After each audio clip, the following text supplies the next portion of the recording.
কেষ্টপুর নতুন ব্রিজের কাছে দুটি গাড়ির সংঘর্ষে আগুনে ঝলসে ডেলিভারি বয়ের মৃত্যু হলো। অপরদিকে ওই গাড়ির মধ্যে থাকা 4 জন ব্যক্তি তারা গুরুতর আহত হয়েছেন। তাদের হাসপাতালে পাঠানো হয়েছে। বুধবার বিকেল 5টা নাগাদ কেষ্টপুর নতুন ব্রিজের কাছে একটি মোটরসাইকেল ও গাড়ির মধ্যে সংঘর্ষ হয়। সেই সংঘর্ষে গাড়ি এবং মোটরসাইকেলটিতে আগুন ধরে যায়, আর তাতেই আগুনে ঝলসে যায় ডেলিভারি বয়। ঘটনাস্থলেই মৃত্যু হয় তার। স্থানীয় মানুষজন এই দুর্ঘটনার পর ক্ষোভে ফেটে পড়েন। এলাকার মানুষজনের অভিযোগ, দুর্ঘটনার পর দমকল আসতে বেশ কিছুটা দেরি করে। স্থানীয় পুলিশের ভূমিকাও সঠিক ছিল না।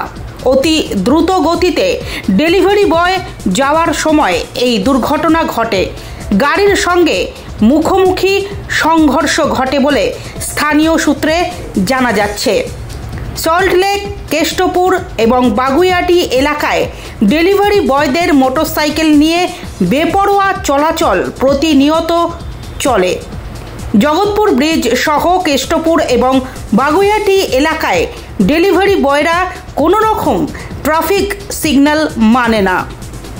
অতি দ্রুত খাবার পৌঁছানোর লক্ষ্যে এবং অধিকাংশ ডেলিভারি বয় স্থানীয় বাসিন্দা হওয়ায় তাদের মধ্যে বেপরোয়া ভাব ব্যাপকভাবে রয়েছে। শুধু তাই নয়, ওইসব এলাকায় বেশ কিছু ডেলিভারি বয় রয়েছেন যারা সিভিক ভলেন্টিয়ারের কাজের সঙ্গেও যুক্ত।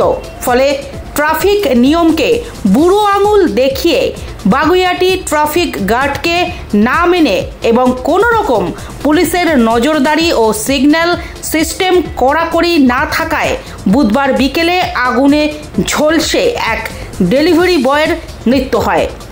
জানা গিয়েছে, এদিন দমকল ঘটনাস্থলে দেরিতে আসায় দমকলকে স্থানীয় বাসিন্দারা কোনো কাজ করতে না দিয়ে ফিরিয়ে দিয়েছে।